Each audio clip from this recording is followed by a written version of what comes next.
Puis, et même quand j'étais là, j'étais poète, j'écrivais des poèmes. Et parmi ces poèmes, je peux même te déclamer un si tu veux. Oui. Oui. Maintenant? Oui, maintenant, tout de suite. Ce que tu faisais au lycée, oui.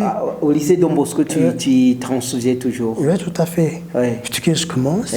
Commence. Voilà, je vais tout de suite. À la seconde de son grand voyage, assis sur une pierre séculaire sous un ciel sans nuage, c'est vrai, et penchant son cœur à son fils Serge, ainsi sagement le consola. Garde-toi de pleurs et rancœurs, car d'angoisse et de solitude, ton cœur ne se lassera d'endurer tant qu'ici-bas tu vivras. Souviens-toi que tu n'es pas le seul à souffrir l'éternelle nostalgie dans notre chair. Ta mère retendira plus à force de sortir de ton mutisme sans souci. Voilà. Hein? Voilà, ça c'est vraiment votre composition propre à vous. Écoute, je veux que tu sois un homme qui ne tremble devant la force de la fatalité. Mais Apollinaire, je te surprends un peu. Hein, qui dit je bégaye, mais mon français je bégaye. Mais quand je commence à parler cette langue-là de Voltaire ou de Molière, moi je préfère beaucoup plus Molière que Voltaire parce que je suis un tout petit peu un comédien, voilà. Et c'est pourquoi j'imite Molière dans ma manière de m'exprimer. Bonjour chers téléspectateurs. Cet après-midi, nous avons un invité d'honneur de marque qui s'appelle Serge Nilandekoura. Lui, c'est un francophone engagé. On va avoir cet honneur de le recevoir dans les studios de Agora TV. Et bienvenue avec lui pour suivre notre discussion. Monsieur Serge, bonjour. Bonjour Apollinaire. Vous allez bien? Très bien, merci. Et vous? Ça marche. C'est gentil. Oui, ça faisait longtemps que je ne te voyais pas. Ouais. Tu étais où, monsieur Serge? Dans ces jours, je suis occupé par les travaux champêtres, surtout que je suis en vacances.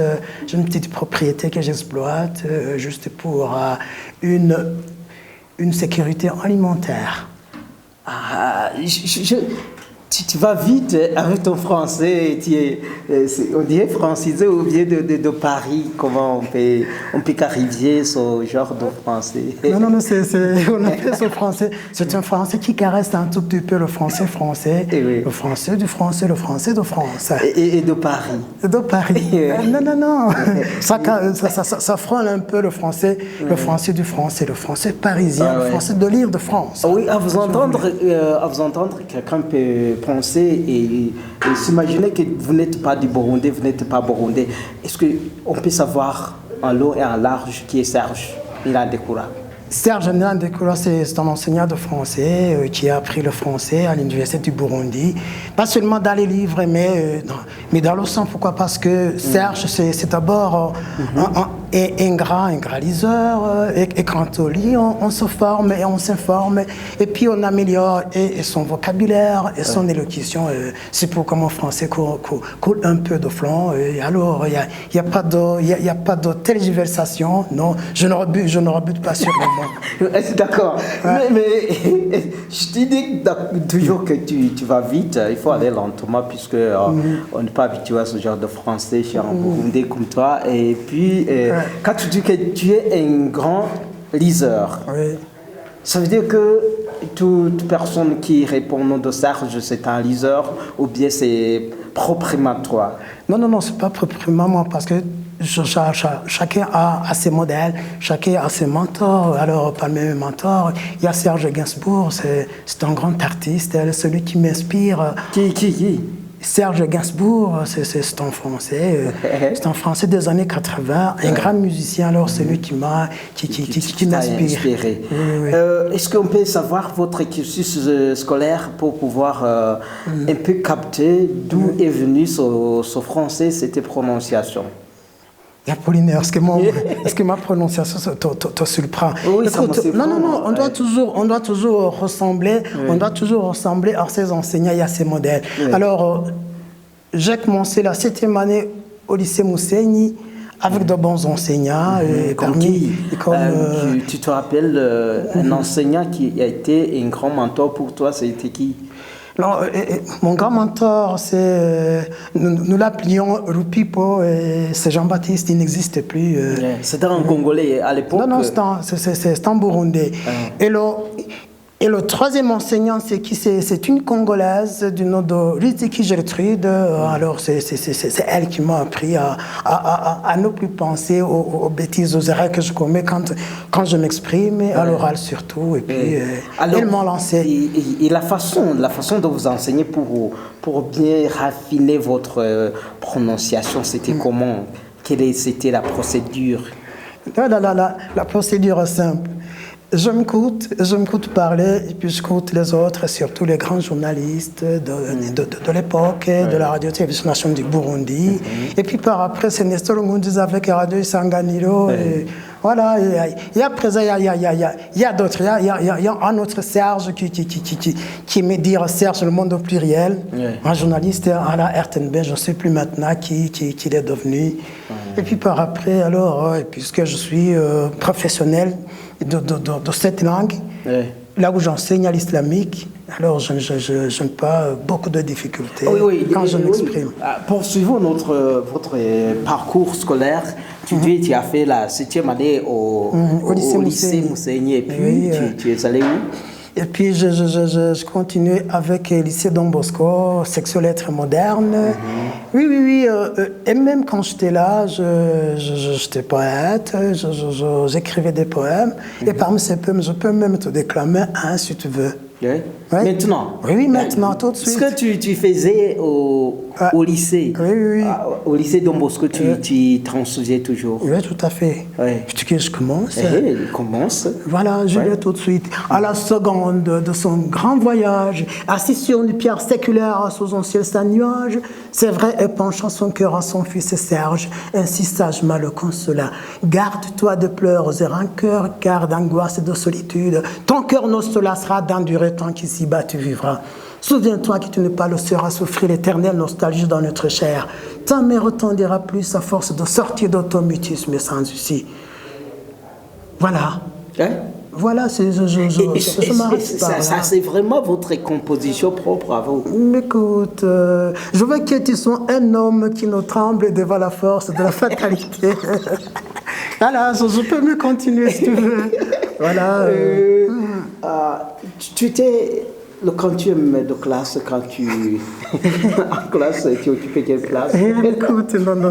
C'est pas le mot de me vanter. Non, j'ai commencé à être troisième quand j'étais en troisième lettres modernes. Puis en seconde, j'étais premier au deuxième trimestre parce que au premier semestre, j'occupais la deuxième place. Et puis le premier a triché en géographie, on lui a tranché des plans d'éducation, on lui a même collé un boron égale 0, d'accord? Et puis par après, j'en ai avancé. Là, tu parles d'un boron, c'est un grand zéro. Oui, un joli 0. Oui, en cercle. Et puis par après, après ça, j'ai bossé le service civique obligatoire. Et même pendant cette période, je rédigeais des poèmes, et même à l'université du Burundi. Qu'est-ce que tu as fait à l'université du Burundi? À l'université du Burundi, j'ai bossé département de langue et littérature française, faculté des sciences humaines. Donc je peux comprendre que ton cursus t'a permis de perfectionner votre français parce que tu dis... à l'école secondaire, quand on parle de cycle inférieur, là tu as eu de bons enseignants. Et au cycle, c'est un cycle, pas cycle. C'est pas cycle, c'est un cycle. C'est un cycle. Un cycle supérieur, là tu as fait les lettres et à l'université. Toujours les lettres. Département de langue et littérature française, Et puis tu es venu apprendre aux étudiants, aux élèves. Oui, aux élèves, le beau français. Le bon français. Oui, le beau français tel qu'il doit être bien écrit et bien parlé. Est-ce que aujourd'hui, tu viens de faire combien d'années en tant qu'enseignant de français? Oh là là, c'est à peu près 21 ans parce que j'ai été affecté au lycée islamique de la Comibo en l'an 2004. Et maintenant, nous sommes en 2024. Et alors, avec, oui, mais quand même, il y a eu quelques années d'interruption parce que j'ai été nommé directeur dans le lycée communal, et puis par après, conseil du DPE, voilà, chargé de l'alphabétisation, et je n'ai pas eu le temps de rester avec mes apprenants. Et maintenant que ce secteur-là comment dirais-je, ne vibrait pas comme avant, je suis retourné dans mon bain. Ouais. Tu dis être un bon lecteur. Tu peux compter les livres que tu as lus depuis ton enfance. Quand est-ce que tu as commencé à faire la lecture? Est-ce que tu comprenais ce que tu lisais? Et comment est-ce que tu as évolué avec la lecture? Mais c'est une longue histoire. Pourquoi? Parce que papa était un fonctionnaire de l'État. Chaque fois qu'il touchait de l'argent, il achetait un journal. Ce soit, oui, ce soit Jeune Afrique ou alors n'importe quel livre. Je lisais. Et même si je ne comprenais pas, alors je lisais. Puis par après, à l'école secondaire, je me suis amusé à lire des livres de philosophie.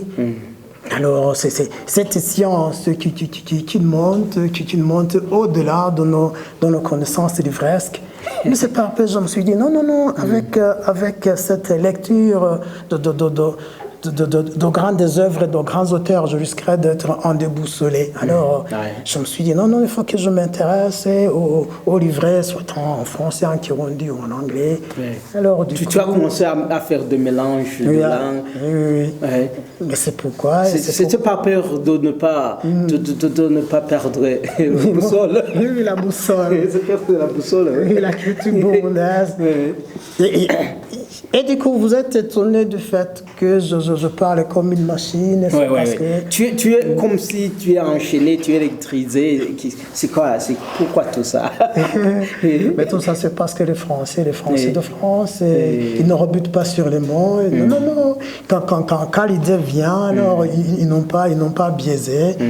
Et du coup, avec Boileau, ce qui s'énonce bien, ce qui se conçoit bien, s'énonce clairement. Et le mot pour nous dire viennent aisément. Alors c'est pourquoi, quand vous avez l'idée, et vous n'avez pas de temps à perdre pour chercher un vocabulaire qui convient.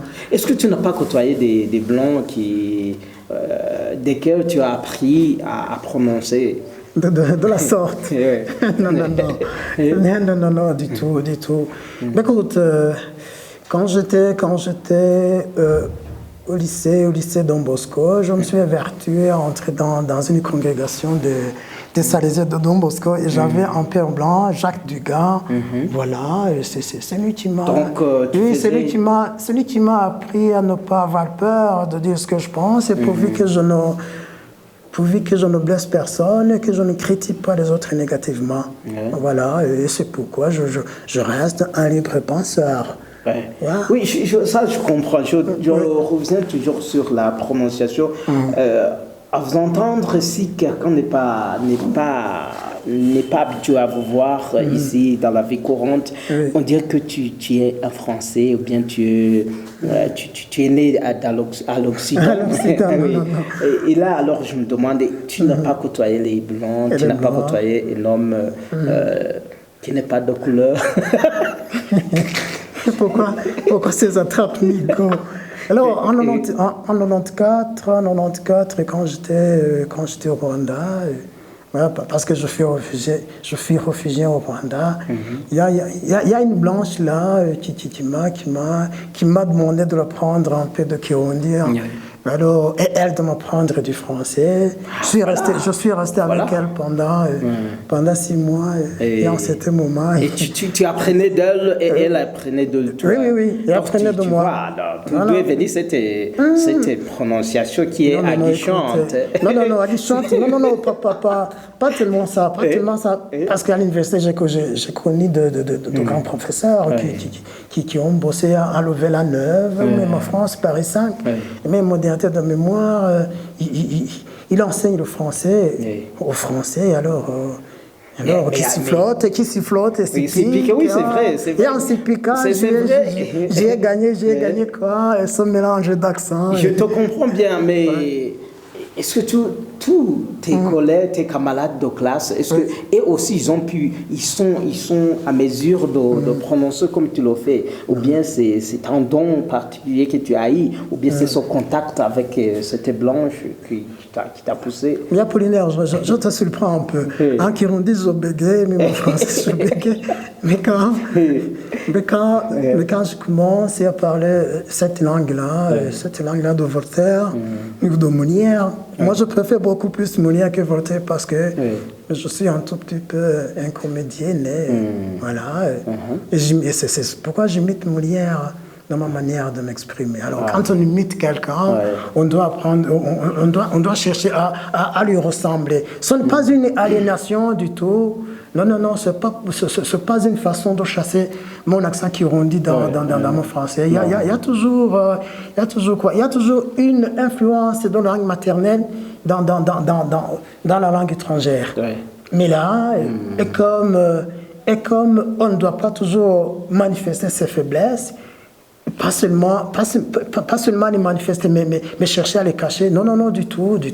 On cherche un tout petit peu à ressembler à une image un peu idéale par rapport à la vôtre. D'accord.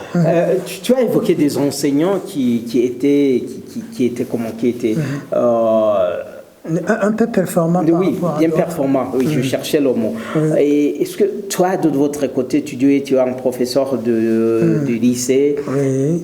Et d'autres. Et oui, tu as des élèves qui essaient de s'identifier à toi.